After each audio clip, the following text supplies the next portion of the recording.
6.25 전쟁 초기의 전투들에 대해서 생각보다 한국 사람들이 낮춰서 보는 경향이 있어요. 북한군이 쳐들어왔답니다 라고 했을 때 38 묵고도 이긴다. 미쳤어 얘네? 얘네 그러면 세계대전 하자는 거야? 주력으로 갖고 있었던 건 전차 탱크였거든요. 네. 그래서 실제로 500명이 패전은 합니다. 일단 중공군이 쫙 하고 쪼우는 거죠. 유달리 쪽은 밑으로 와가지고 고토리까지 와요. 이 신흥리 쪽에 있었던 미 해병이 고립이 됩니다. 와, 이 지역을 도와주러 간다고? 아우, 맞습니다. 예. 네네네네. 왜 놀라죠? 아, 아니, 은연중에 무시가 조금 예, 있었나요? 그런 건 아니에요. 무시, 조롱.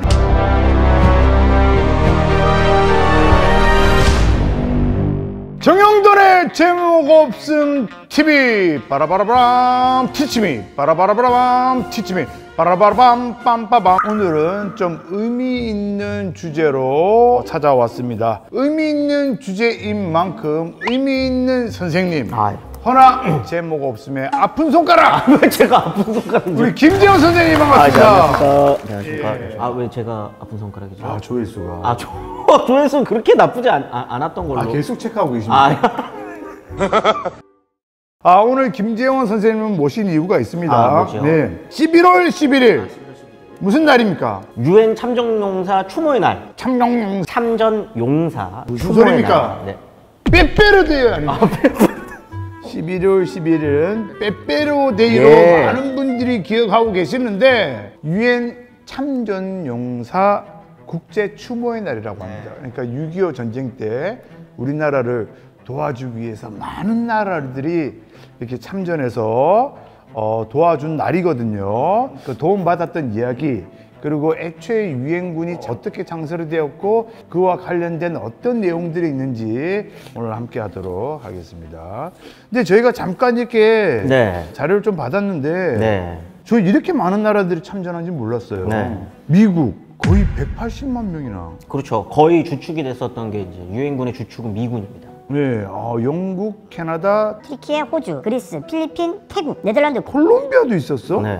뉴질랜드, 에티오피아, 벨기에, 프랑스, 남아공, 룩셈부르크까지. 여기까지가 이제 전투 지원, 전투병을 지원했었던 나라들. 그리고 의료 지원했던 나라들이 인도, 노르웨이, 덴마크, 스웨덴, 이탈리아, 독일까지. 아니 이 정도면 국제전이죠. 세계대전 아닙니까? 아니 진짜 안 한 나라가 없어. 근데 부산 사셨잖아요. 이때는 저 안 태어났는데요? 아니요. 부산에 유엔 공원이 있어서 예. 안 가보셨나요? 가봤죠. 대연동. 저희 바로 옆 동네여가지고 거기서 뭐 많이 소풍도 많이 갔었고 아주 예쁘게 잘 되어 있습니다. 네네네. 이때는 저 안 태어났는데 일단 말 나온 김에 일단 유엔. 네. 유엔이 뭐 하는 데입니까? 국제연합이죠, 국제연합. 예. 전쟁 이제 하지 말자고 모여 있는 거죠. 유엔 뭐의 약자입니까? 유나이티드 네이션 아닌가요? 미국 거예요? 아니요. 유나이티드 네이션 맞을 텐데. 네네네. 역시 아픈 손가락. 아니 이렇게 두고 오면 뭐해? 나 이런 거 질문 안 할 건데. 이거 헷갈려 하시는 분들이 있는데 2차 세계대전까지는 연합군이라고 표현하는 게 맞고요. 한국 전쟁, 그러니까 6.25 전쟁 때는 유엔군이라고 표현하는 게 맞습니다. 근데 이거 섞어 쓰시는 분들이 되게 많더라고요. 그러면 유엔이 창설된 지가 2차 세계대전 종전하는 과정에서 이제 1945년. 그 전인가?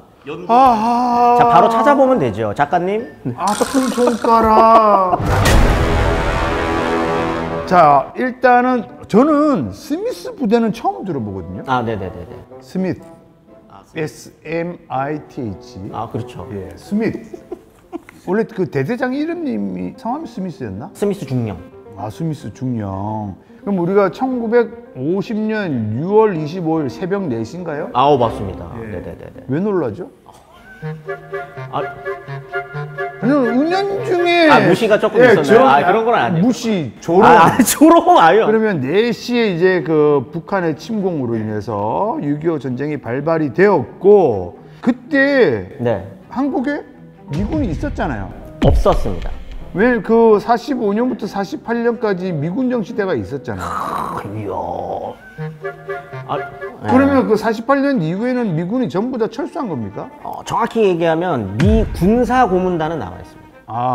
한국군을 좀 도와주는 역할인 거죠. 교육도 좀 시키고 말 그대로 고문. 네, 고문의 역할을 하고 있는 그 미군이 500명 정도 있었고요. 그걸 제외하고는 다 일본으로 넘어가 있는 거예요. 그러면 이 스미스 부대는 언제 들어옵니까? 스미스 부대는 일단 유엔군이 창설되는 과정을 좀 봐야 되는데 어허. 일단 6.25 전쟁이 딱 터지자마자 바로 전화를 합니다, 미국에. 왜냐면 선전포고도 없었기 때문에 굉장히 크게 당황을 합니다. 그렇죠. 그리고 난 다음에 그날 바로 유엔 안전보장이사회를 소집하자. 안보리. 네, 안보리를 소집하자라는 이야기를 한 다음에 안보리가 소집되고요. 27일 날 결의를 합니다. 이틀 뒤에. 네, 굉장히 빠르게 결의를 하는 거죠. 그 유엔군을 이제 창설을 해서 공산군의 무력 침략을 배제하는 데 필요한 원조를 한국에 보낼 것을 모든 유엔 가입국에 권고하자라고 하는 그 미국 대표의 그 제안을 가결한 거죠. 28일 날 이제 트루먼이 메가더한테 이제 전투사령부 자체를 한국에 설치해야 된다라고 하는 걸 이야기하고 30일까지 총 32개국이 한국에 원조를 하기로 다시 한번 결의를 합니다. 굉장히 빠른 시간 안에 이렇게 지금 이거 30일이면 이미 전황으로 따지면 이미 서울은 북한군에게 장악된 시점이에요. 그러니까 굉장히 급하게 할 수밖에 없었던 거죠. 하지만 이때까지는 38선을 원래 상태로 되돌려 놓는다 라고 하는 걸로 여기서 네, 거기까지 의결을 한 거죠. 이제. 뭐예요? 선을 그냥 이렇게 끌까요? 왜 이거 뭐지? 예, 그 요 정도로. 아픈 손가락. 그래서 스미스 부대는 언제 들어옵니까? 7월 1일 날 출발을 합니다. 일본에서. 근데 이제 미평군 사령부 중에 제24 보병사단 제21연대 제1대대입니다. 대대면 얼마 안 되는데? 역시 어디 출신이시죠, 형님? 저는 오포병여단 101 대대입니다. 대대가 보통 몇 명 정도? 한 300명 되지 않을까요? 요때가 보병이랑 포병 다 합쳐서 500여 명 정도밖에 1차로 오지 못해요. 스미스 부대. 이거 두 가지가 있는데 일단 준비가 되지 않았었던 것도 있고 이게 다양한 해석이 있습니다. 이것도 메가더 사령관이 좀 오판을 했었던 것도 있어요. 북한군에 대한 정보가 많이 없어요. 없었고 그다음에 이렇게까지 많이 내려올 거라고 생각하지 않았어요. 이렇게까지 전면전으로 미쳤어 얘네? 얘네 그러면 세계대전 하자는 거야? 아니, 말도 안 되지. 그냥 국지전 정도만 생각했는데 메가더가 했다는 얘기, 설이 돌고 있는 얘기 중에 하나가 북한군이 쳐들어왔답니다 라고 했을 때 3-8 묶고도 이긴다 그랬어요. 우리 미군 참전했다이? 라고 하는 거를 보여주면 쫄아서 갈 거라고 생각해요. 그럼 오산에서 전투가 일어났겠네요. 오산에서 전투가 굉장히 치열하게 싸워요. 근데 우리가 좀 기억하지 못하는 이유 중에 하나는 6.25 전쟁 초기의 전투들에 대해서 생각보다 한국 사람들이 되게 좀 낮춰서 보는 경향이 있어요. 왜냐면 굉장히 급하게 낙동강 정선을 제외하고는 다 막 지고 점령당하고 막 이런 것만 기억하기 때문에 그러니까 뭐 이겼던 기억이 없는 것 같은데. 병력 규모가 이미 북한군은 어마어마했기 때문에 그래서 실제로 500명이 패전은 합니다. 진짜 스미스 부대가? 근데 이거를 단순히 이제 패배라고 볼 거냐? 라고 하기에는 이때 전투로 인해서 일단 북한군이 미군이 참전했네? 라고 하는 걸 알게 됩니다. 그럼 아무래도 좀 네, 미군이 생각보다 빨리 들어왔네? 5일 만에 들어온 거니까 전열을 다시 한번 가다듬게 되는 거죠. 한 10일 정도를 벌어요. 이 스미스 부대 때문에. 네, 굉장히 좀 뼈아픈 패배지만 이때의 전투가 없었다면 아마 낙동강 정선까지 밀리는 속도도 훨씬 빨랐을 거고 10일이면 충분히 여기서 또 중요하게 생각을 해야 되는 것 중에 하나가 이 스미스 부대 이후로도 낙동강까지 한 보름도 안 되는 시간 동안 이렇게 쭉 밀려버리게 되는 거거든요. 낙동강 전선이 만들어지는 건 7월 말입니다. 한 달 만에 그러면 그렇게 요렇게 말씀을 하시면 되게 무력하게 무너진 거 아니야? 라고 생각할 수 있는데 굉장히 잘 막은 겁니다. 왜냐면 일단 병력의 숫자 자체가 차이가 많이 났고 그다음에 일단 그 북한군이 주력으로 갖고 있었던 건 전차였거든요. 근데 유엔군이 나중에 이제 미군이 들어오기 시작하면서 대전차 무기도 들어오기는 하는데 그 전까지 사실 그냥 몸으로 막은 거예요. 근데 그거를 한 달 정도의 시간 동안에 이걸 막아낸 거거든요. 북한은 이거 일주일이면 끝낸다 그랬는데. 그렇네. 생각해보니까 말씀 들어보니까 그렇네요. 그래서 낙동강 전선을 이렇게 딱 형성하기까지 시간도 굉장히 많이 벌었고 그렇기 때문에 낙동강 전선에서의 전투들도 엄청 중요하고 의미가 있는 거예요. 근데 이 스미스 부대는 당연히 거의 뭐 전멸에 가까운. 아닙니다. 굉장히 잘 도망나고 150명 정도가 사망하고 나머지는 살아남아요. 그러니까 이게 막 무기력하게 계속 밀려간 게 아니라 조금씩 후퇴를 하면서도 전투를 벌려가면서 시간을 번 거네요. 그렇죠. 스미스 부대가 한번 벌었었던 시간 동안 국군은 또 전비를 또 한번 하는 거죠. 하고. 그다음에 유엔군도 계속적으로 들어오고 막 이러면서 시간을 조금 벌어줬었던 전투라 이 전투는 첫 전투이자 패배했던 전투지만 굉장히 6.25 전쟁의 첫 번째 전황을 그래도 좀 한번 흔들어 놨었던 전투. 그러니까 이게 우리가 가끔 이렇게 승리한 전투만 기억을 맞습니다. 하잖아요. 예. 이 500명밖에 안 되는 스미스 부대가 이렇게 막아가면서 시간을 벌어줬다라는 거는 우리가 기억해야 될 만한. 오, 그럼요. 예. 그래서 결국 스미스 부대는 어떻게 됩니까? 다시 이제 미8군 안으로 이제 나머지 살아셨던 분들은 재편제가 되는 거죠. 아, 그러면서 다시 6.25 전쟁에 또 참여를 하는 그럼요. 거예요. 어.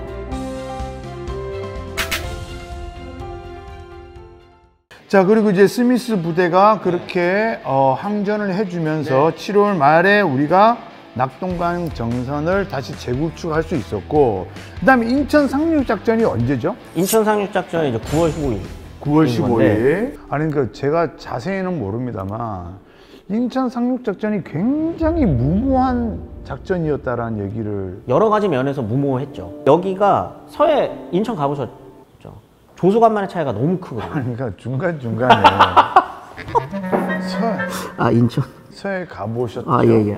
그 왜 은연중에 자꾸 저를 굉장히 좀 조수간만차가 크고 조수간만의 차이도 컸었고, 또 물살도 세고. 그렇게도 수로가 하나예요. 들어갈 수 있는 그렇죠. 길이 하나이기 네. 때문에 여기에 뭐 귀래나 이런 게 있으면 굉장히 어렵기도 했었고, 네. 그렇기 때문에 미국 입장에서는 인천은 안 된다라고 이야기를 끊임없이 해요. 심지어 메가더를 설득하러 미국에서 와요. 아, 인천 말고 다른 데로 한번 해보는 건 어때? 라고 설득하러 오는데도 메가더가 계속 고집을 합니다. 왜 그랬을까? 이게 여러 가지 이유가 있을 수 있는데 제일 중요하게 생각했었던 것 중에 하나는 다 안 된다 그러니까 여기밖에 없어. 그럴 수도 있겠다. 다 안 된다 그러잖아. 어. 그럼 김일성도 안 된다고 하겠지. 아, 그럼 여기밖에 없지. 이런 생각이 일단 1번이 그랬을 있었던 수도 거고, 있겠다. 두 번째는 인천을 먹어야 서울로 갑니다. 그렇지, 그렇지. 인천을 빨리 장악해야지 서울로 네. 갈 수 있고, 네. 그다음에 이제 세 번째는 그만큼 사실은 낙동강 전선에 묶여 있었던 유엔군과 국군을 믿었던 거죠. 여기가 탁 오면 확 하고 흩어질 거고 북한군은 그러면 낙동강 전선에서 북진할 거다 라고 하는 거를 좀 생각을 했었던 것 같아요. 그리고 실제로 그게 딱 맞아 떨어집니다. 야, 그럼 근데 인천 상륙 작전 할 때 그 어느 정도 병력 규모가 들어왔습니까? 7만 5천 명, 굉장히 큰 규모네요. 네. 예. 7만 5천 명 정도 규모로 이렇게 쫙. 이때 사진 남아 있는 거 보시면 규모를 파악하실 수 있어요. 200척이 넘는 배가 한 번에 가거든요. 어머, 와, 오늘. 그리고 실제로 사실 어우, 그 상륙 작전만 놓고 봤을 때 성공을 한 다음에 서울까지 가는 길이 굉장히 힘들었어요. 12일이거든요. 인천에서 서울까지. 절대 사수를 하려고 했던 거죠, 북한군. 북한군도. 그러니까 완전 미친 듯이 싸우거든요. 그런데 여기까지 가는 것보다 낙동강 전선에서 위로 올라오는 게 더 빨라요. 진짜? 그래서 사실 인천 상륙 작전이 성공한 다음에 서울 들어가기 전에 수원에서 만나요. 그래서 같이 대박. 이렇게 올라가는 거거든요. 그러면 9월 15일이 인천 상륙 작전이니까 9월 말쯤에는 서울이 수복되죠. 서울이 수복이 되네. 928 서울 수복이라고 하잖아요. 보통. 네네. 일단 인천 상륙 작전을 성공을 시키고 이제 쭉쭉 밀고 올라가죠. 이렇게 우리나라가 있으면 9.18 서울 수복. 수복하고 10월 1일의 결정이 굉장히 중요합니다. 일단 9월 30일에 38선까지 다 모여요. 넘어갈 거냐 말 거냐가 굉장히 중요하거든요. 처음에 유엔군이 여기에 들어올 때는 38선까지의 원래 상태로 돌린답니다. 그런데 이제 이 이후부터는 결정을 해야죠. 어떻게 할 거냐. 그리고 10월 1일 날 북격을 하는군요. 38선 이북으로 넘어가는 것에 성공해서 이제 저희가 이날을 국군의 날로. 그래서 국군의 날입니까? 10월 1일이? 원래 이런 거 좀 잡상식 좀 많지 않으십니까, 형님? 모르셨군요. 10월 1일 날 북진했었던 건 유엔군이 아닙니다. 국군이에요. 네, 국군이 넘어갑니다. 국군이 넘어가가지고 그 이후에 유엔군도 그래, 알겠어. 그럼 우리도 같이 북진한다라고 해서 북진을 이제 본격적으로 시작을 하는 거죠. 그리고 지금 이렇게 보면 10월 24일. 네. 24일 만에 지금 압록강까지. 여기가 이제 초산이라고 하는 지역이랑 이제 해산이라고 하는 지역이 되게 상징적이에요. 그 되게 유명한 사진이 있거든요. 압록강에서 유엔군이랑 국군이 물 수통에다가 물 떠먹는 사진. 이제 다 왔다. 이제 다 왔잖아. 진짜 다 왔잖아. 그래서 여기 딱 점령을 한 다음에 메가더가 그 유엔군한테 하는 말이 있어요. 크리스마스는 집에서. 그 얘기 들어봤다. 크리스마스 집에서 보낼 수 있다. 다 왔다 이제 끝났다. 라고 하고 있는 찰나에 사실 중공군은 이미 내려올 준비를 마친 상태. 일단 주축이 보병이었었기 때문에 내려올 때 산으로 와요. 그러면 위에서 쳐다본다고 해도 중공군의 병력이 얼마인지도 확인할 수 없고요. 어느 정도 수준으로 내려오는지도 모르고 어디로 내려오는지도 모릅니다. 이 상태로 굉장히 오랫동안 중공군의 공세에 맞서 싸워야 됐었어요. 우리가 한번 생각을 해보면 한 달 반 정도 있으면 우리는 미국의 집에 가가지고 크리스마스를 보낼 거라고 생각을 했어요. 그런데 갑자기 규모도 알 수 없고 깽가리 울리는 소리, 이상한 소리를 내면서 내려오는 중공군한테 계속 지는 거예요. 전투를 할 때마다 져요. 그렇게 되면 패닉이 옵니다. 그렇지. 이제 가야 되는데 집에 갈 거라고 생각하고 있어요. 그러니까 유엔군은 패닉에 빠져요. 완전히. 그러면서 이제 중공군이 내려오면서 그 유명한 장진호 전투. 네. 이거 어떤 전투입니까? 얘기는 많이 들어봤는데 중국에서는 이 영화가 1위 작품이라고 그러더라고요. 사실 이 전투는 중국에서도 뭐 중요한 전투라고 이야기를 하겠지만 이거는 미 해병한테 굉장히 중요한 전투입니다. 왜요? 이 전투가 미 해병을 상징하는 전투이기도 해요. 굉장히 위대한 후퇴거든요. 왜 위대한 후퇴지? 완전히 포위되어 있었거든요. 그러니까 여기가 보시면 지금 여기가 함흥부터 해서 장진호가 요렇게거든요. 네. 근데 중공군이 이미 여기까지 내려와 있어요. 아 진짜 중공군이 이미 원산까지 내려왔습니다. 와 개입하는 순간 네, 여기까지 내려와 있고 여기 밑에도 여기 내려와 있고 그러니까 여기가 지금 이렇게 고립되어 있는 거예요. 그러니까 이 전투 때문에 중공군도 엄청난 피해를 입고요. 미 해병도 살아서 돌아갑니다. 어떻게? 이게 여기가 장진호예요. 네. 호수네. 호수예요, 호수. 네. 요렇게 동서로 시작합니다, 전투가. 일단 중공군이 쫙 하고 쪼우는 거죠. 서쪽 지역에 있었던 부대는 유달리 쪽이라고 부르거든요. 유달리? 유달리 쪽은 밑으로 와가지고 고토리까지 와요. 그런데 동쪽에 있었던 이 신흥리 쪽에 있었던 미 해병이 고립이 됩니다. 여기 이제 고토리까지 내려와 있는 이 유엔군은 어떤 판단을 해야 될까 고민을 하겠죠. 도와주러 갑니다. 와, 그 쉽지 않은 결정인데. 와, 이 지역을 도와주러 간다고? 네. 여기를 다시 도와주러 그러니까 위로 이렇게 다시 올라가거든요. 와. 이때 중공군 다 합쳐가지고 한 13만이 여기를 포위하고 있어요. 그런데 이제 미 해병이랑 미군을 유엔군을 다 합쳤을 때 한 15,000에서 3만 정도 보거든요. 그러니까 말도 안 되는 전쟁. 자, 최소 거의 10배 가까이 차이가 나는 거죠. 미 해병대가 부상병을 업고 내려옵니다. 흥남까지. 그걸 성공했었던 전투이기 때문에 미 해병대한테는 굉장히 중요한 전투로 인식되는 전투고요. 이 전투로 이 중공군도 큰 피해를 입기 때문에 그 뒤에 있게 되는 총공세 때 주 전투 인원이 부족했을 정도로 굉장히 중요했던 전투고 이게 여기가 지금 보시면 흥남 위쪽이라 그랬잖아요. 네. 여기가 그 다음에 계곡이에요, 계곡. 산에 완전히 둘러싸여져 있는. 근데 이게 11월 말입니다. 날씨가 어땠어요? 영하 37도까지 돼요. 미군 입장에서 딱 생각을 해봐요. 지금 11월이에요. 1950년 11월 말입니다. 불과 5개월 전에 이들은 어디에 있었냐면 낙동강 전선에 묶여 있었어요. 근데 낙동강 전선에 주로 묶여 있었던 때가 8월이에요. 무지하게 더웠지. 7, 8월에 대구에서 영상 40도까지 올라왔답니다. 유엔군이 장진호까지 올라갔는데 영하 37도로 떨어진 거예요. 방한복이 없어요. 방한복이 없죠. 이렇게 추울 거라 생각하지 못하니까. 그 상태로 전투를 한 겁니다. 총열이 이렇게 철이잖아요. 조준하려고 하면 살이 붙어서 찢어졌대요. 전차에 올라가려고 이렇게 딱 철판에 손을 대면 손이 찢어지고. 그러니까 그런 전투를 이겨내고 부상자를 업고 흥남까지 온 겁니다. 이 전투를 미 해병이 얼마나 중요하게 생각하냐면 지금도 북한 쪽에 요구합니다. 유해 발굴을. 해달라. 장진호 근처에 묻혀있는 미 해군 유해를 넘겨달라. 그리고 실제로 지금은 이제 북미 관계가 워낙 안 좋지만 잠깐 좋을 때들이 있잖아요. 그때 북한에서 보내주기도 해요. 네, 지금도 유해 발굴을 하고 있는. 그러면서 여기 지금 연도를 보면 흥남 철수가 12월부터 이제 시작이 되는 거죠. 그래서 장진호에서 내려오면서 연합군, 미군, 뭐 국군들 다 있었겠죠. 이제 장진호 전투에서만 이쪽으로 오는 게 아니라 아까 말했던 것처럼 지금 원산부터 해가지고 단에 밀린 거잖아요. 네. 여기에 있었던 모든 유엔군이 흥남으로 모입니다. 아, 그 한 인원이 한 몇만 됐겠는데? 원래는 처음부터 민간인을 태우려고 생각하지는 않았어요, 당연히.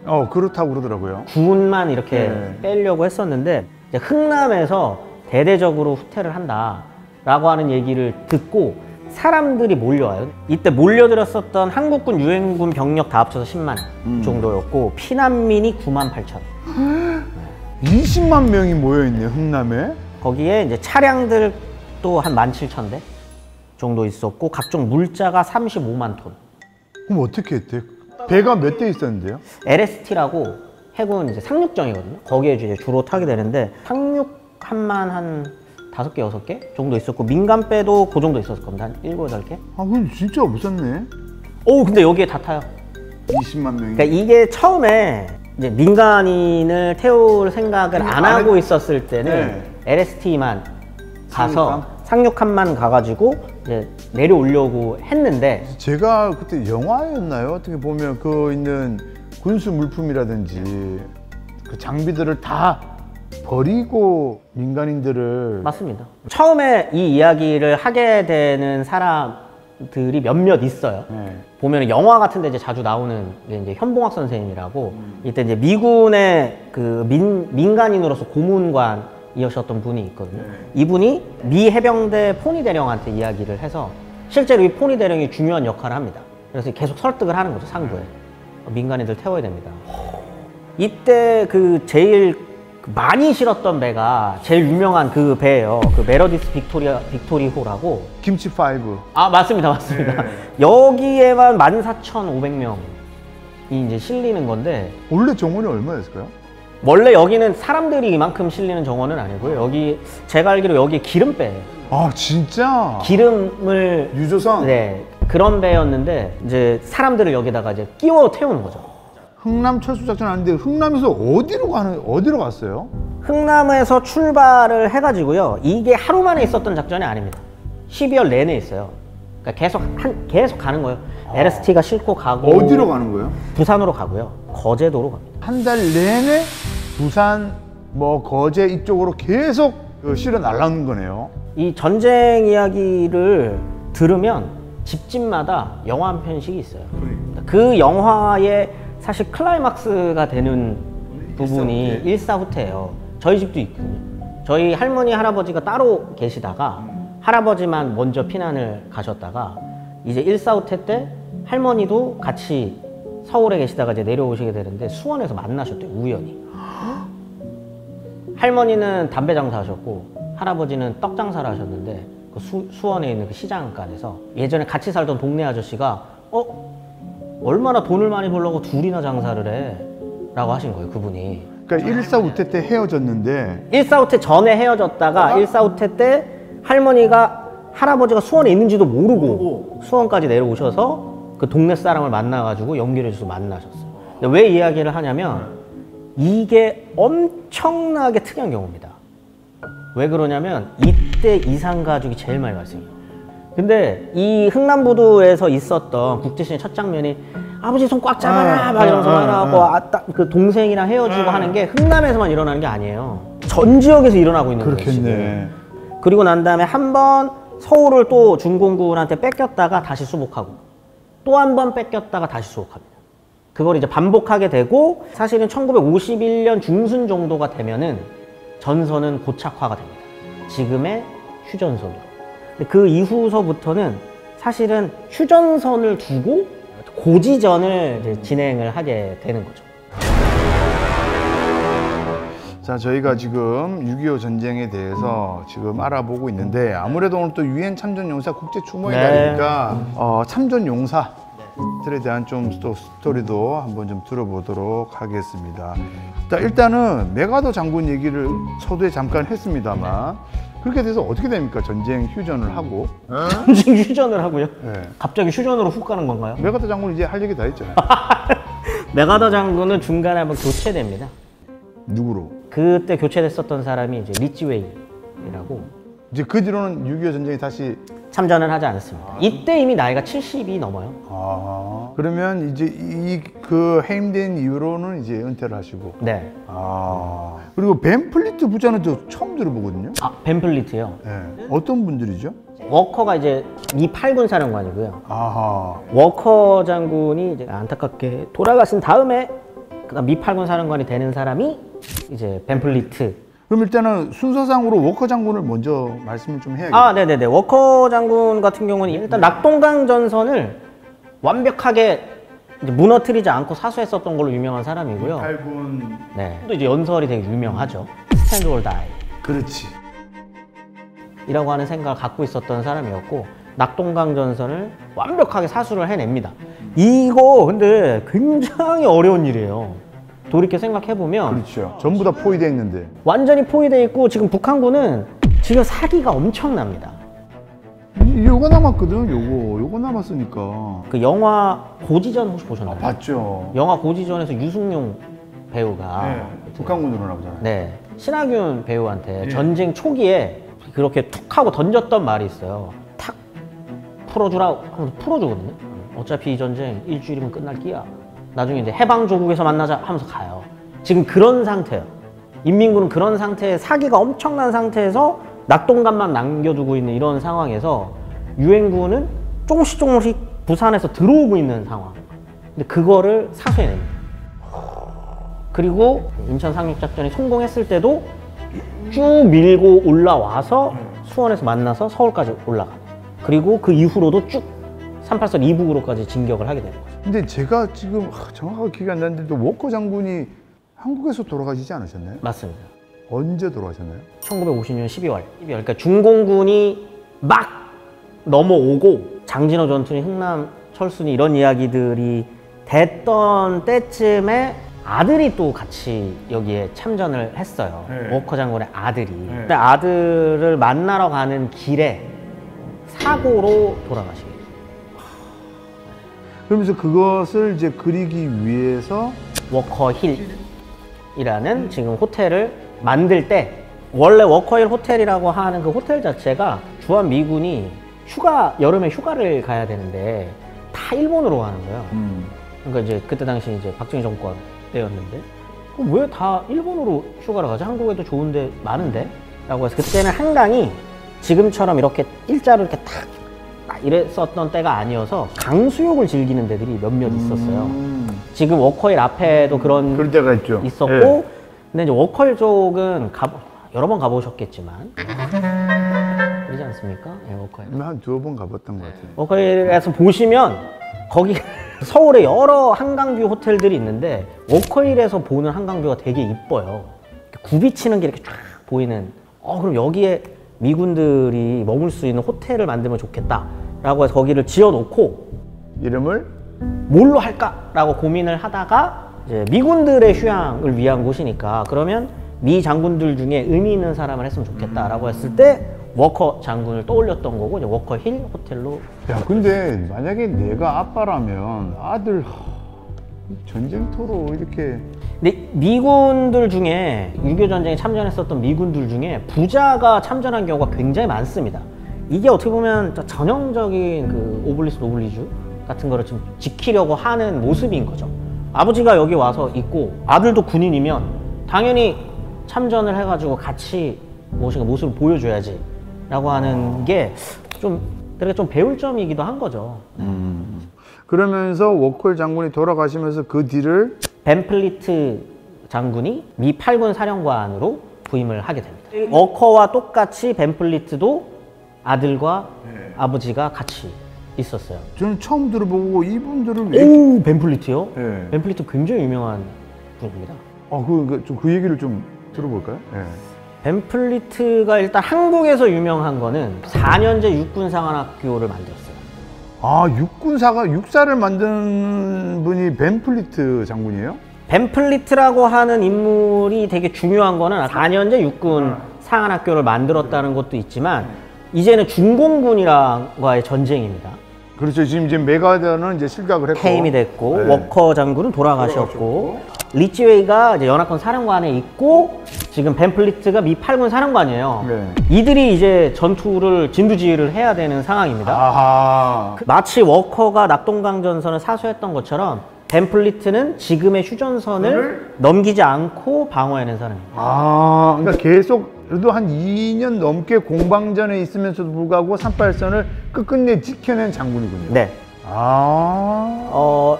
벤플리트가 유명한 거는 탄약을 아끼지 않았었던 사람으로 유명해요. 포를 미친 듯이 씁니다. 이 중공군이 우리가 딱 느끼기에는 인해 전술에서 무식하게 전술도 없이 밀고 내려오는 사람들로만 인식하는데 네. 중공군은요 국공내전을 승리로 이끌었었던 그렇죠. 백전노장들입니다. 작전이 보병이 중심이 되기는 합니다만 5차 공세 이후로는 보병만 있었던 것도 아니에요. 전차들도 내려오기도 하거든요. 전술 자체가 전격전이에요. 보병 전격전. 근데 이거를 막아낼 수 있는 방법은 벤플리트 입장에서 화력밖에 없다. 아끼지 말고 써라.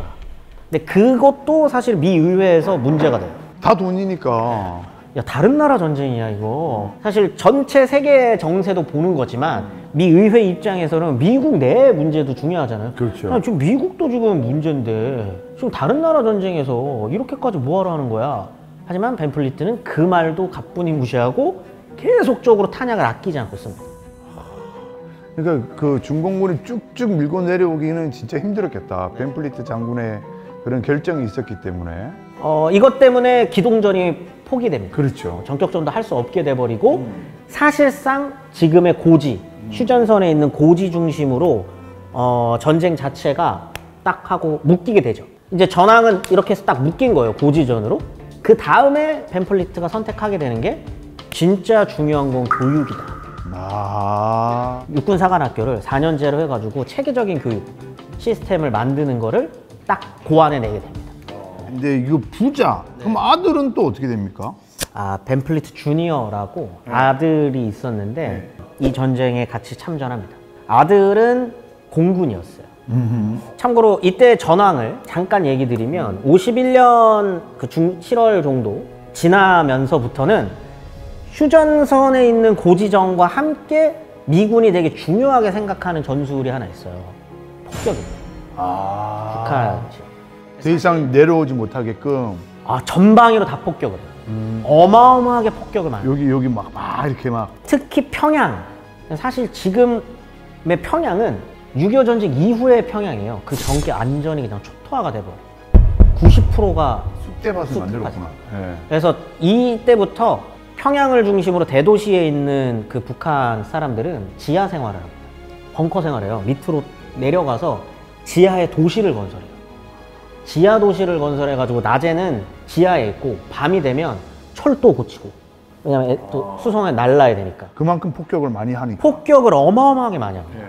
그 중에 한 사람이 벤플리트의 아들이었던 벤플리트 주니어였는데 북한 지역 쪽을 비행을 하다가 실종이 돼요. 그래서 지금 공식적으로는 실종으로 되어 있는. 왜? 아니 이제 격침당해서 내려간 거죠. 그래서 뭐 이상한 썰들도 되게 많아요. 확인이 되지 않나요? 확인은 당연히 될 수 없고 아마도 이때 그 격침을 당해서 사망했었던 걸로 추정됩니다. 그러면 그 벤플리트 장군은 아들을 전장에서 잃은 거죠. 네. 6.25 전쟁에서. 지금도 한국과 미국의 우호를 상징하는 상 중에 하나가 벤플리트 상입니다. 아, 진짜요? 근데 왜 그러냐면 벤플리트가 한국에 관심이 되게 많아요. 이때 이제 사령관으로 있으면서 한국에 대한 애정도 있었겠지만 아들이 여기서 죽었잖아요. 육군사관학교도 4년제로 본인이 초석을 땄기도 했었고 그 이후로도 이 미 8군 사령관직에서 내려온 다음에 아이젠하워가 이제 대통령이잖아요. 동기가 대통령인 거죠. 그러다 보니까 아이젠하워가 친구 한국에 관심도 되게 많은데 주한 미 대사로 가는 거 어때? 라고 추천을 합니다. 근데 안 가요. 뭐야 지금? 안 간 게 이유가 있어서요. 그래 톤은 가는 톤이었는데. 벤 플리트 같은 경우에는 휴전에 좀 반대했던 사람이에요. 6.25 전쟁 강경파 중에 한 사람이었어요. 그래서 통일된다. 지금 휴전선에 있는 게 아니라 화력전 펼치고 위로 올라가고 이런 상황이었는데 그렇게 하지 않았었던 되게 중요했었던 이유 중에 하나가 본인의 동기였던 아이젠하워가 대통령이 될 때 공약 중에 하나가 뭐였냐면 6.25 전쟁의 조기 종결이라고 하는 걸로 대통령이 돼버렸기 때문에 조기에 종결하는 휴전이라고 하는 시점으로 쫙 들어가 버리면서 그럼 나는 미 8군 사령관도 안 할 거야 라고 해서 돌아왔고 개인적으로는 한국과 인연을 계속 맺습니다. 이승만 대통령이랑도 계속적으로 친교를 하고요. 박정희 전 대통령이 이제 대통령이 된 이후로도 초청을 하기도 하고 계속적으로 친교를 다지게 됩니다. 제가 잠깐 좀 설명을 좀 드리겠습니다. 미국의 딘 헤스 공군 대령 그리고 리셀 브레이즈델 중령이 6.25 전쟁 도중에 발생한 전쟁고와 천여여 명을 제주도로 안전하게 피시킨 그런 그것도 작전을 또 수행하셨고 이제 그 프랑스 군에서도 이제 참전을 하지 않았습니까? 원래는 중장이었는데 참전을 위해서 와 이게 말이 되나? 4계급을 스스로 강등을 자청해서 6.25 전쟁에 참전합니다. 몽크라트 대령이라고. 이게 말이 됩니까? 이런 일화들이 되게 많아요. 튀르키예 군도 굉장히 많은 숫자가 참전을 하거든요. 2만 명이 넘어요. 네. 설명드렸었던 것처럼 이제 51년 중반 정도가 되면은 휴전선으로 이제 고착이 된다고 했잖아요. 네. 그러면 나머지 지역들은 이제 문제는 빈민들, 전쟁 고아들 이런 사람들을 어떻게 할 거냐. 이 한국 정부가 있지만 얼마나 가난합니까? 그렇죠. 채빈국이었는데. 네. 그런 상황에서 전쟁 고아들이 막 생겼을 때 이 튀르키예에 있었던 슐레이만이라고 하는 군인이 수원 지역에 있었던 고아들과 관계를 맺으면서 이들을 위해서 학교를 만들어줘요. 앙카라 학교라고 이 앙카라 학교에 나오셨던 분들이 지금도 만나시더라고요. 지금도 만나서 튀르키예 군인분들이 가르쳐줬던 그런 노래를 막 같이 부르기도 하고 와. 요게 영화화가 됐거든요. 아일라. 아일라. 네. 아일라라고 하는 이름의 영화로도 제작이 됐었고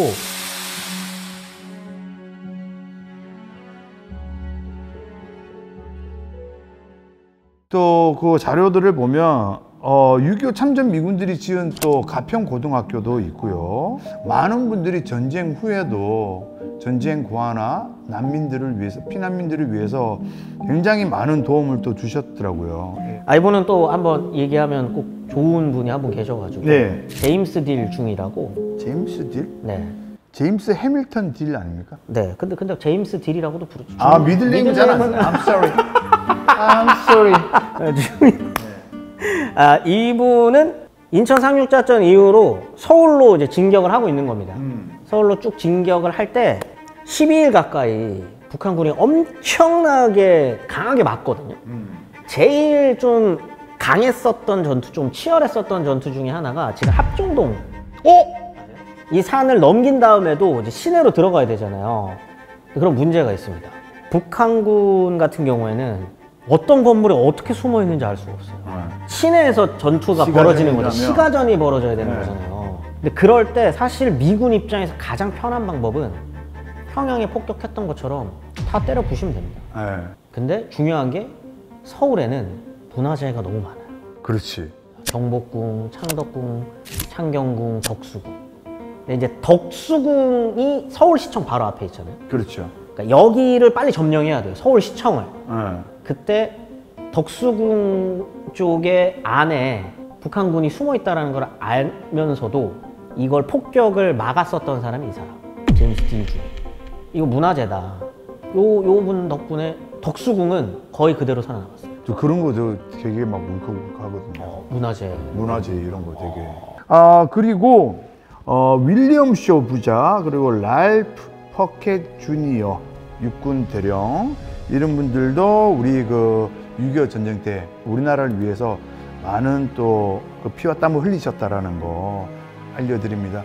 11월 11일 빼빼로데이 아닙니다. 그 일본의 상술이에요. 아, 일본에서 시작한 겁니까? 그렇습니다. 11월 1일 국군의 날은 기억하지 못하면서 11월 1일이라고요. 아, 10월 1일. 10월 1일이 38선을 넘어가자 예, 예, 예. 라는 10월 결정을 하게 되면서 국군의 예, 예. 날. 근데 왜 11월 11일 이 유엔 참전용사 국제 추모의 날입니까? 이 유엔군으로 참전했었던 많은 나라들이 11월 11일을 좀 중요하게 생각을 합니다.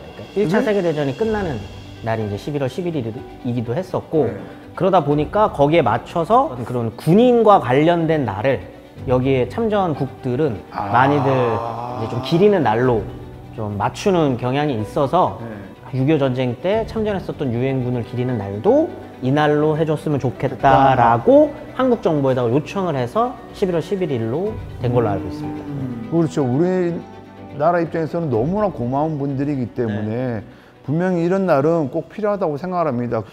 그리고 제가 좀 여러분들께 하나 좀 더 알려드리자면 11월 11일 유엔 참전용사 국제 추모의 날, 이 행사가 턴 투어드 부산, 어렵지 않죠? 턴 투어드 부산. 네, 턴 투어드. 투어. 부산에서 11월 11일 11시에 진행이 되는데요. 유엔 국립묘지가 있거든요. 예, 부산 제 대연동에 있습니다. 제가 그 대연동 옆에 용호동에 살았었기 때문에 잘 알고. 오, 제가 거기서 군 생활을.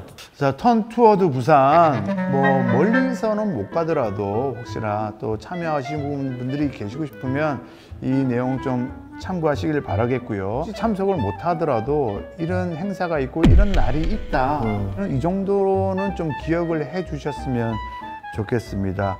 오늘 저도 굉장히 뭐 많은 걸 배웠고 여러 가지로 뭐 많은 또 의미가 있는 주제여서 더욱더 뜻깊은 컨텐츠가 아니었나 싶습니다. 오늘 함께 진행해 보셨는데 어떻습니까? 중간중간에 무시와 조롱도 해가시면서. 근데 저는 전혀 아니고요. 그냥 같이 호흡을 맞추는 과정. 처음 뵀을 때랑은 좀 색깔이 많이 달라졌어요. 아, 제가요? 오늘 그래도 좀 진중한 네, 그런데도 주제라서. 불구하고 중간중간에 이렇게 무시와 조롱. 자, 11월 11일 유엔 참전용사 추모 국제 추모의 날, 유엔 참전용사 추모의 날. 신났네. 네. 그리고 11월 17일은 여러분들이 또 하나 잊지 말아야 될 날입니다. 순국 열사의 날이거든요. 예. 순국 선열. 11월 11일은 유엔 참전용사 추모의 날이기도 네. 합니다만 다음 주 11월 17일은 순국 선열의 날입니다. 독립운동을 위해서 또 피와 눈물, 땀을 흘리신 분들을 한 번쯤은 우리가 기억하는 시간을 가지는 것도 어떨까 싶습니다. 자, 11월 17일 순국 선열의 날도 잊지 마시길 바라겠습니다. 네. 함께 해주셔서 선생님 너무나 또 감사드리고요. 예, 다음에는 또 우리 김재원 선생님의 특화된 네. 콘텐츠로 또 뵙도록 하겠습니다. 아, 예, 열심히 준비하겠습니다. 예. 지금까지 정윤돈의 제목 없음 TV. 빠라바라밤 빠라바라바밤 티치미 빠라바라밤 빰빠밤 빰빠밤 빰빠밤 티치미 감사합니다.